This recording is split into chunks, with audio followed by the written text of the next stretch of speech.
ये कहानी पंकज और सोनू नाम के दो आदमियों की है। पंकज को भूतों से बहुत डर लगता था और रात रात भर उसे नींद नहीं आती थी। वह इसी कारण किसी को अपने साथ रहने के लिए ढूंढ रहा था और बहुत कोशिश करने के बाद उसे एक व्यक्ति मिल ही गया जिसका नाम सोनू था। पंकज ने सोनू से कहा, मुझे भूतों से डर लगता है और मैं घर पर अकेला रहता हूँ। क्या आप मेरे साथ रहना चाहोगे? सोनू ने कहा, हाँ जरूर।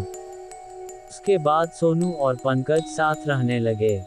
सोनू इधर उधर की बातें करके पंकज का मन बहलाता और उसका पूरा ध्यान रखता। ऐसे उन दोनों का समय व्यतीत हो रहा था। एक दिन सोनू के गांव से उसके माता पिता की चिट्ठी आई, जिसके कारण सोनू को घर जाना पड़ा। सोनू के जाने से पहले पंकज ने उससे कहा, जल्दी लौट के आना। सोनू ने कहा, 4 दिन बाद आ जाऊंगा बाबूजी। उसके बाद सोनू गांव चला गया। सोनू के गांव जाने के बाद पंकज को बहुत डर लगता था। 2 दिन बाद पंकज ने रेडियो पर खबर सुनी। उत्तर प्रदेश में प्राकृतिक आपदा के कारण बहुत से लोग मारे गए हैं। ये खबर सुनकर पंकज बहुत निराश हो गया और सोनू के आने का इंतजार करने लगा। विस्मयादिबोधक चिन्ह। अगले दिन ही रात को पंकज बहुत सोने की कोशिश कर रहा था, लेकिन उसे नींद नहीं आ रही थी।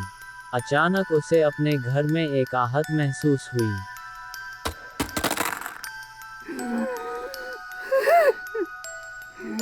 ये सुनकर पंकज बहुत डर गया। उसने पूछा, कौन? इतने में आवाज आई, बाबूजी मैं सोनू।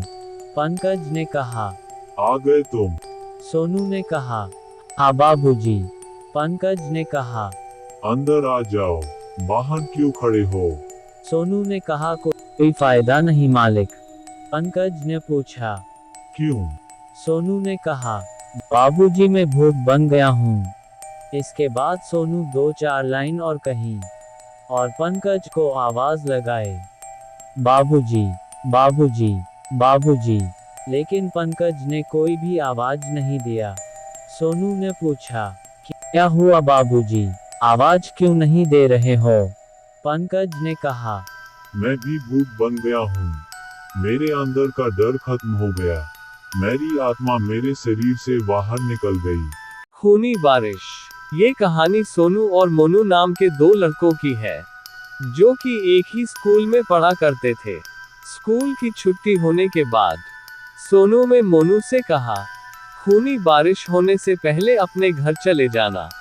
मोनू ने कहा, यदि मैं ऐसे ही गया तो पूरा भीग जाऊंगा और मेरा और कॉपी किताब भी भीग जाएगी।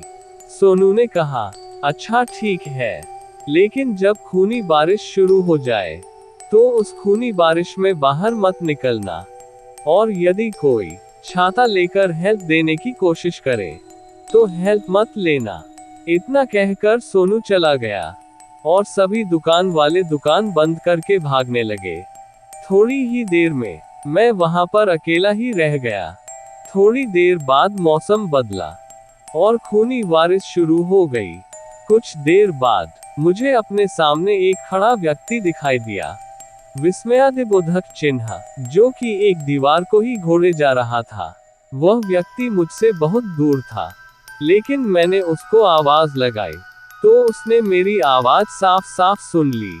उसको अपनी तरफ बुलाया। मैंने उससे हेल्प मांगी तो उसने मुझे अपनी तरफ बुलाया। मैं खुश होकर उसकी तरफ बढ़ने लगा, लेकिन मेरा ध्यान उसके हाथ पर गया। डर के मारे मेरा कलेजा फूल गया। उसके हाथ में खून से लटपट चाकू था, जैसे कि उसने अभी अभी किसी को मारा हो। ये देखकर मैं डर के पीछे हट गया और फिर थोड़ी देर बाद वह कहां से गायब हो गया। अचानक से मेरी नजर एक छत पर गई, जहां पर एक और आदमी खड़ा था। वह उसे खूनी बारिश को देख रहा था। अचानक से वही चाकू वाला उसे छत पर खड़ी व्यक्ति के सामने आया, तो वह व्यक्ति भागने लगा। थोड़ी दूर भागने के बाद चाकू वाले आदमी ने उसे पकड़ लिया और उसका सारा खून पी गया। वह व्यक्ति जब मैंने पहले देखा था तो उसमें कम से कम 60 से 65 किलो वजन होता, लेकिन अब वह मुश्किल से 10 किलो का होगा। कुछ देर बाद बारिश बंद हुई तो मैं अपने घर गया। घर जाकर मुझे मम्मी से डांट खाने को मिली। मोनू सुबह होते ही सोनू के घर इस बारिश का राज जानने के लिए गया। जब मैं वहां गया तो उसे पता चला कि कल उस बारिश में मर गया।